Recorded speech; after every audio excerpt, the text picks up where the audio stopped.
No todos los milagros provienen de Dios. Incluso en el nombre de Dios se hacen muchos milagros, pero Jesús dijo en el libro de San Mateo capítulo 7, no todo el que me dice Señor, Señor entrará en el reino de los cielos, sino el que hace la voluntad de mi Padre que está en los cielos. Muchos me dirán aquel día, pero Señor, no hicimos milagros en tu nombre, no profetizamos en tu nombre.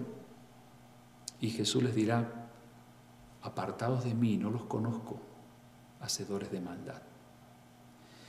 Tenemos que tener cuidado, por eso es importante guiarnos por lo que dicen las Escrituras. Nunca quedarnos con dudas, investigar.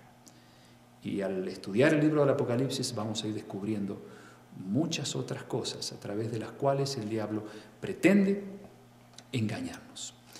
Vamos a leer 2 de Tesalonicenses capítulo 2, versículos 8 y 9, donde hay otras trampas que el enemigo usa, pero obviamente tendrá su recompensa hacia el final, cuando Jesús regrese. Capítulo 2 de segunda carta a los Tesalonicenses, capítulo 2, versículo 8 y 9. Y entonces, vamos a leer desde el 7 para entender mejor esto. Porque ya está en acción el misterio de la iniquidad, solo que hay quien al presente lo detiene, hasta que él a su vez sea quitado del medio. Y entonces se manifestará aquel inicuo a quien el Señor matará con el espíritu de su boca y destruirá con el resplandor de su venida. Inicuo cuyo advenimiento es por obra de Satanás con gran poder y señales y prodigios mentirosos. Aquí San Pablo predice que en los últimos tiempos habrá un poder inicuo que va a venir por mandato de Satanás, que va a ser usado por Satanás para engañar al mundo.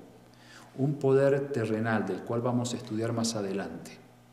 Y está claramente revelado este poder en el libro de Apocalipsis. Pero será en un estudio posterior, porque primero tenemos que conocer lo básico para ir profundizando de a poco y entender esos temas profundos que vienen más adelante. Este inicuo, este malvado, esta persona que pretende ser una persona religiosa, sin embargo, dice San Pablo, está haciendo la obra de Satanás y cuando Jesús venga lo destruirá. Engaños. Y tenemos que abrir bien nuestros ojos.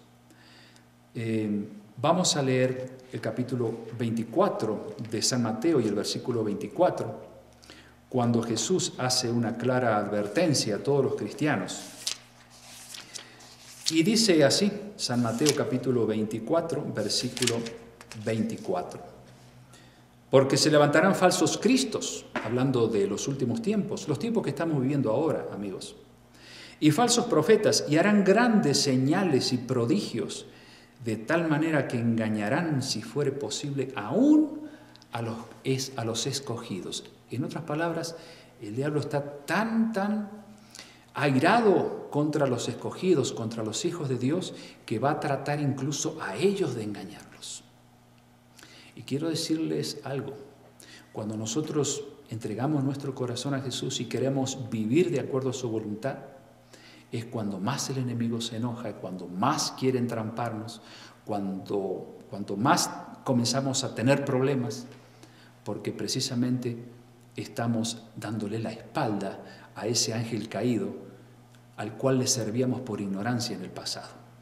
Pero ahora la palabra de Dios nos abre los ojos y nos hace ver cuáles son realmente sus estrategias y especialmente a través del estudio del libro de Apocalipsis. Por lo tanto, estudiemos la palabra de Dios. Jesús dijo, San Juan capítulo 5, versículo 39, escudriñad las Escrituras, es decir, escarben, estudien con profundidad. Eso quiere decir escudriñar. Escudriñad las Escrituras porque a vosotros os parece que en ellas tenéis la vida eterna, dijo Jesús, y ellas son las que dan testimonio de mí. Ustedes saben que el diablo conoce muy bien la Biblia, la conoce mejor que nosotros, la conoce mejor que los teólogos, porque es un ángel inteligente. Por su inteligencia es que se reveló, abusó de su capacidad intelectual. Y él la citó a la palabra de Dios cuando lo tentó a Jesús en el desierto, ustedes recordarán esto. Y él usaba versículos de la Biblia para engañar a Jesús, pero Jesús, que se sabe las Escrituras más que Satanás, le respondía con un versículo también. En otras palabras, la espada del Espíritu que usaba Jesús es la misma espada que debemos usar nosotros hoy para defendernos contra los errores que el diablo está queriendo sembrar en nuestra vida, aún usando la misma palabra de Dios. Tenemos que tener mucho cuidado. No todo lo que brilla es oro, como dije recién. En el libro de Apocalipsis, capítulo 12, versículo 11, se encuentra el secreto para vencer a este gran enemigo. Capítulo 12, versículo 11, allí está el secreto. ¿Ustedes quieren conocerlo, al secreto? Pues lean conmigo Apocalipsis 12, versículo 11. Y ellos, hablando de los mártires, de los hijos de Dios que dieron su vida por la causa de Dios, ellos le han vencido a Satanás por medio de la sangre del Cordero y de la palabra del testimonio de ellos, y menospreciaron sus vidas hasta la muerte. Les pregunto, amigos, ¿cuál es el secreto de la victoria? ¿Cuál es el arma poderosa para vencer al enemigo de Dios? La sangre del Cordero, el poder de Cristo y la palabra del testimonio de ellos. ¿Y cuál es la palabra del testimonio? Jesús dijo, ellas, las Escrituras, son las que dan testimonio de mí. En otras palabras, aquí está el testimonio de Jesucristo para poder ser más que vencedores en la lucha contra el gran enemigo de Dios. Ese es el secreto para vencer. Y les dejo de tarea el capítulo 6 del libro de Efesios, versículos 11 al 18, donde San Pablo da una ilustración acerca de una armadura como se usaba antiguamente en los soldados para salir a pelear y ser victoriosos y protegerse de las armas del enemigo. Y él hace una aplicación espiritual y dice, entre otras cosas, que hay 3 armas poderosas del cristiano para luchar contra el enemigo y vencerlo, es decir, contra Satanás. La oración, el estudio de la palabra de Dios y el dar a conocer lo que Dios nos enseña. Esas son las 3 armas más poderosas del cristiano. Y cuando menciona la palabra de Dios dice que es la espada del Espíritu, así como los soldados antiguamente usaban una espada para defenderse, pues nuestra espada como cristianos es este libro, la palabra de Dios. Pero tenemos que usarla, y para usarla bien la tenemos que conocer, y para conocerla hay que estudiarla. Y es lo que estamos haciendo a través de este curso del Apocalipsis, porque curiosamente, mientras estamos estudiando este apasionante libro profético, estamos estudiando muchas otras partes de las Escrituras, porque así es como se debe interpretar el libro del Apocalipsis. Si lo tomo solito y quiero entenderlo, no lo voy a poder comprender nunca. Pero si comienzo a recorrer diferentes libros de la Biblia, buscando luz para entender esos símbolos, esos misterios, obviamente lo voy a entender. Y ese es el método que Jesús quiere que nosotros usemos. Por eso ahora estamos descubriendo las estrategias del enemigo de Dios, no solo viendo algunos versículos del Apocalipsis, sino también, como hemos visto, de cartas de San Pablo y otros más. Queridos amigos, recuerden que Satanás, de acuerdo a lo que encontramos en el libro de Ezequiel, capítulo 28, era un ángel muy inteligente y acabado en hermosura, dice el profeta Ezequiel.